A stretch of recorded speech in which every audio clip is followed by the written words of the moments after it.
The dim light of the tea room hid most of the tea master's movements. Not that Hideyoshi needed to see to know what the man was doing. He had been a disciple of Senyo Rikyu for many years now. The soft rhythmic sound of the bamboo whisk that brought the green tea to frothy perfection was music to his ears. Satisfied with the result, the tea master extended his arm, handing the black ceramic bowl to the Kanpaku. Hideyoshi lifted the bowl with both hands before taking a sip. With every battle I win, I feel further away from uniting the land.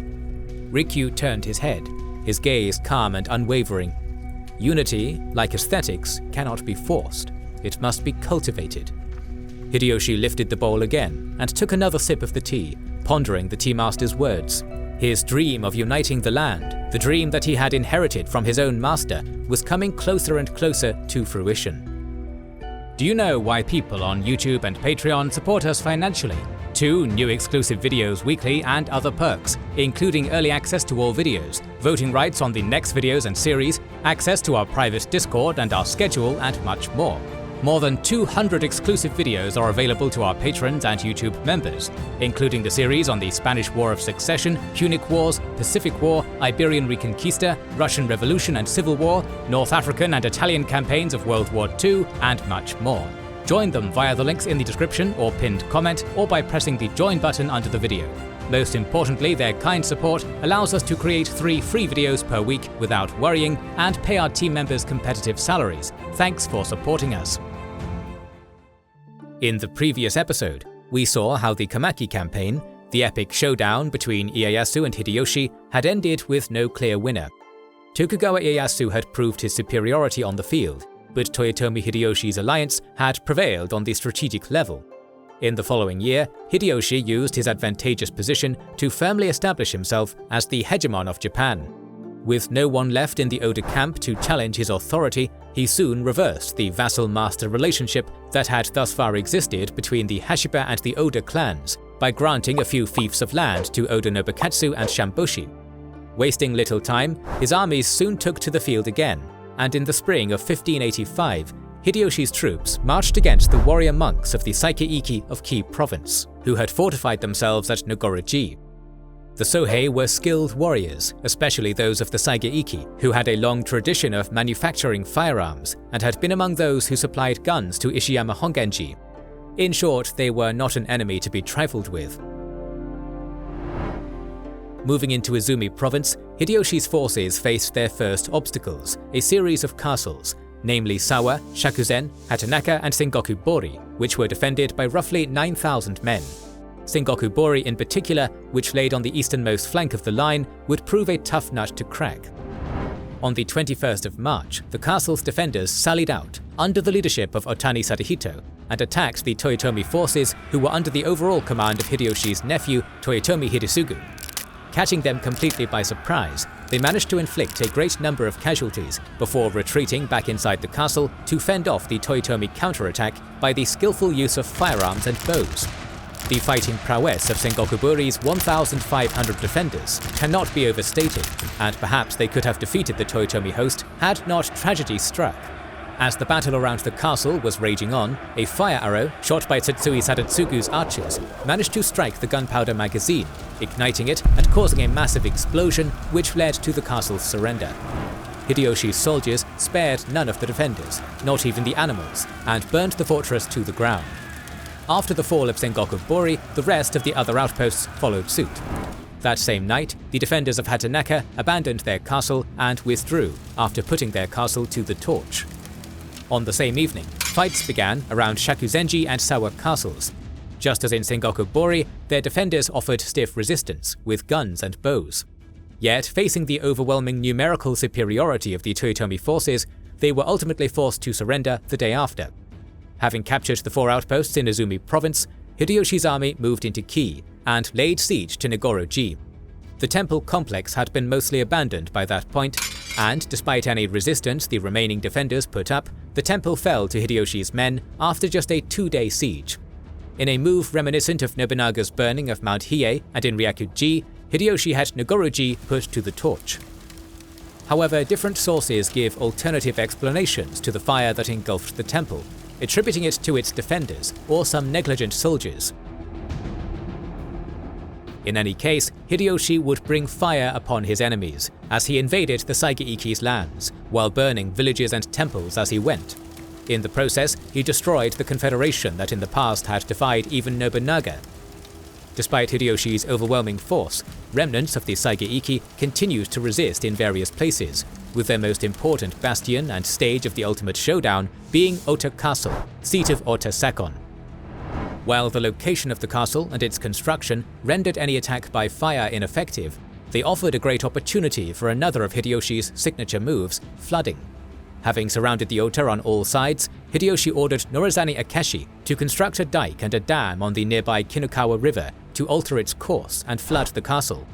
The construction of the embankment proved rather difficult, as it was twice destroyed, with the second incident leading to the death of many Toyotomi troops.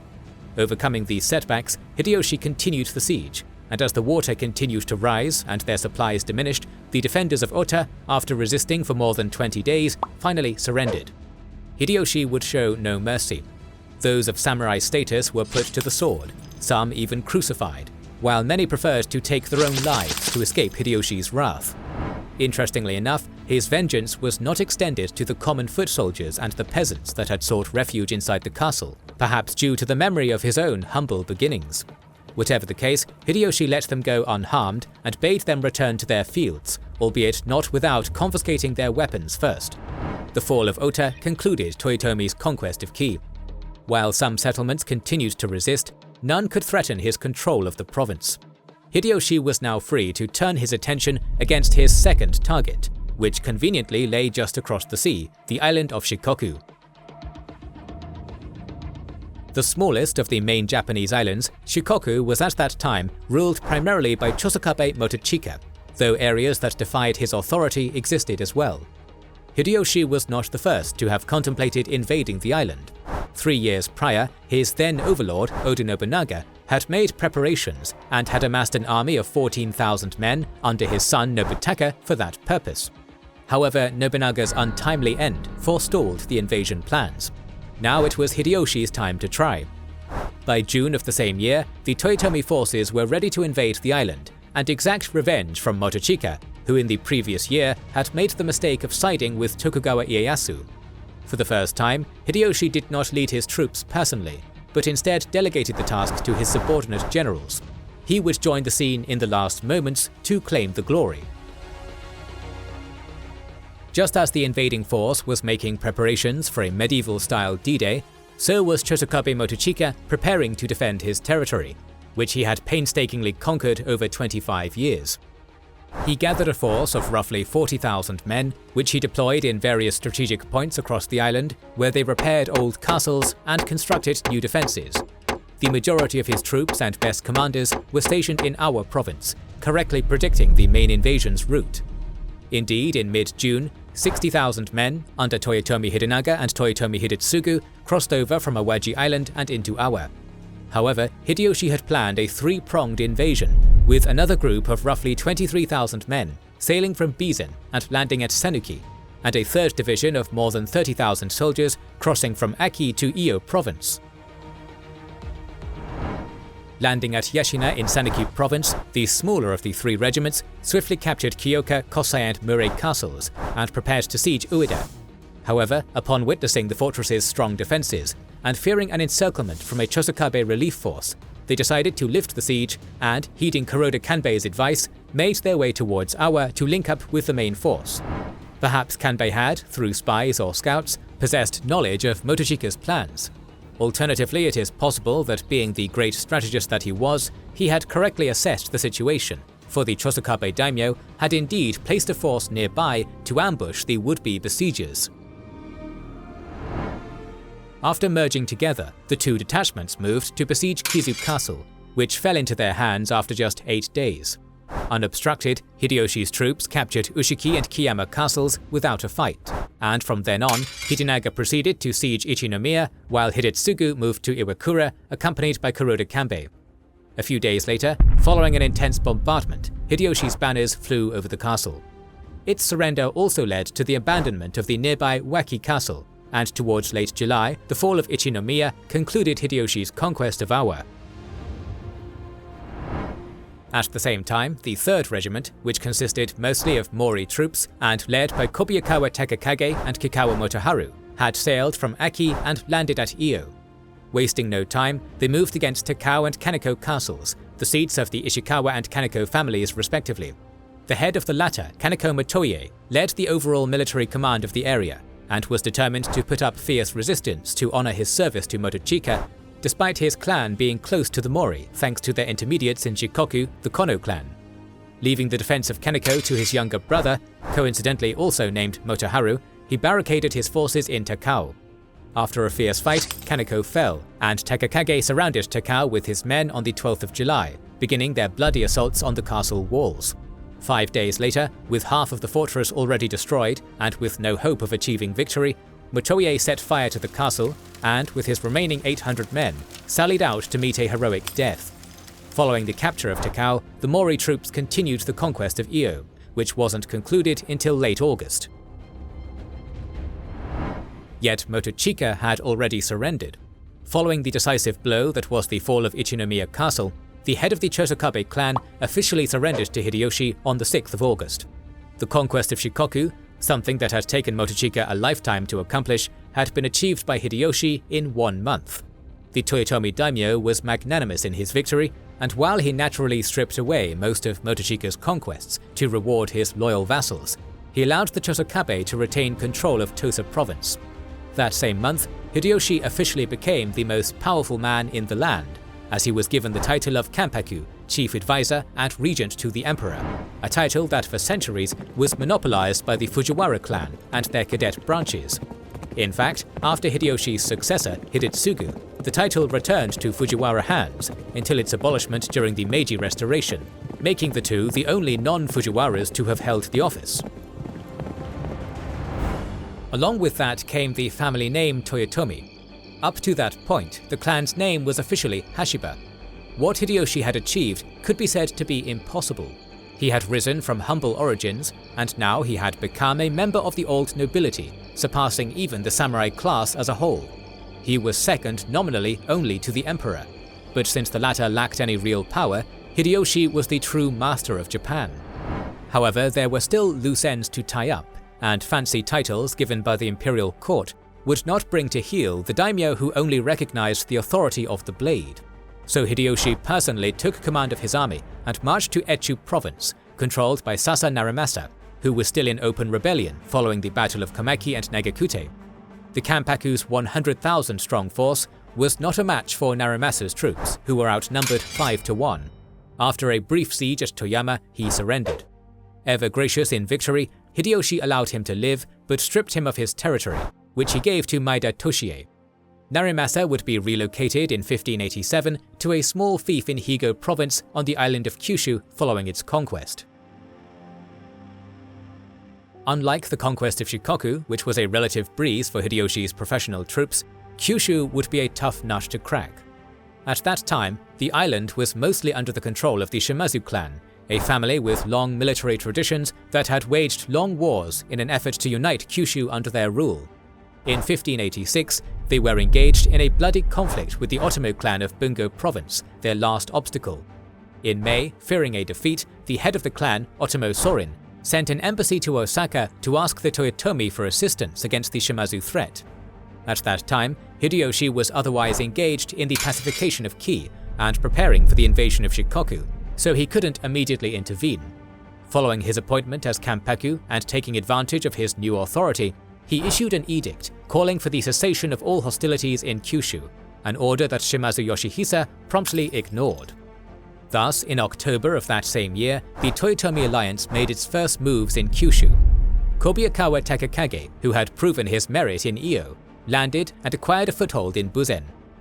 Meanwhile, the newest addition to the alliance, Chosokabe Motochika, led his samurai to Bungo with the assistance of Sengoku Hidehisa and Sogo Masayasu. From there, he joined forces with the Otomo and delayed the Shimazu advance.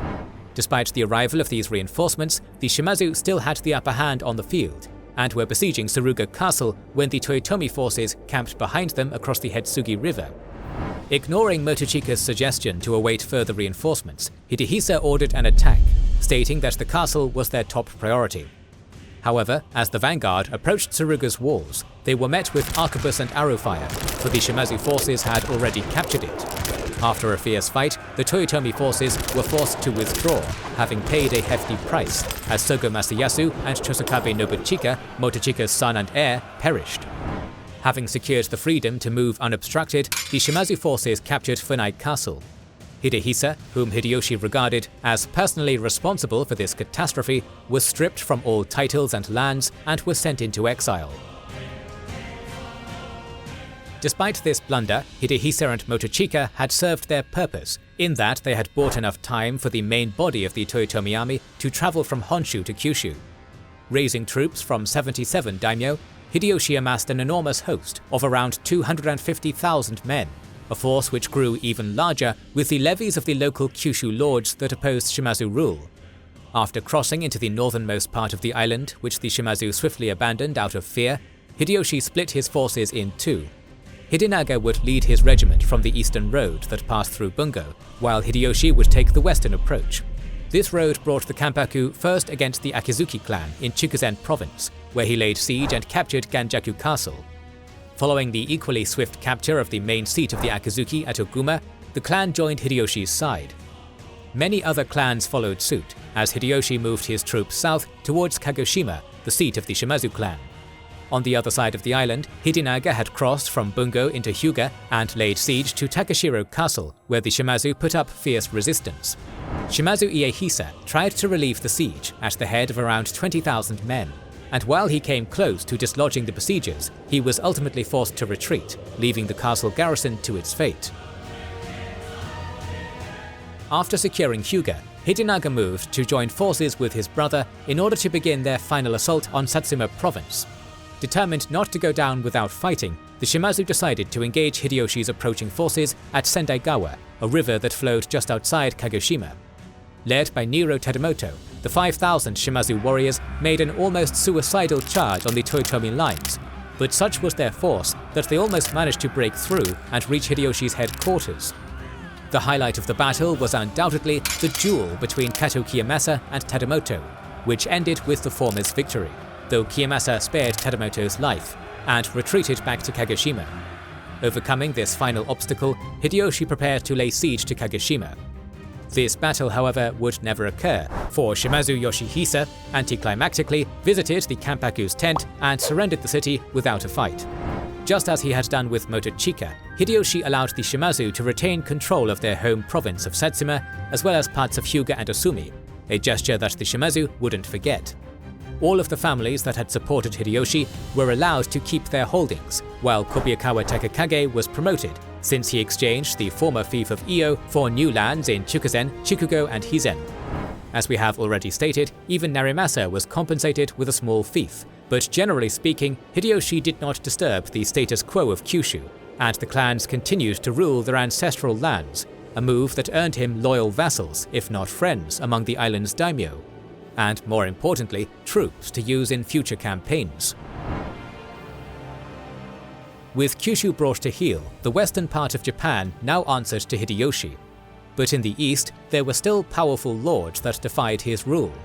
During the course of 1586, Tokugawa Ieyasu had repaired his relations with Hideyoshi to some degree, but he also had ties to the Hojo of Kanto, who still hadn't submitted.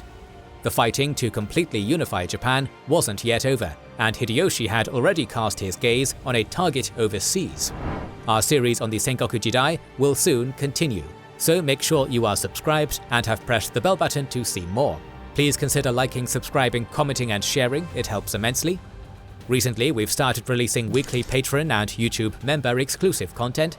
Consider joining their ranks via the link in the description or button under the video to watch these weekly videos, learn about our schedule, get early access to our videos, access our private Discord, and much more. This is the Kings and Generals channel, and we will catch you on the next one.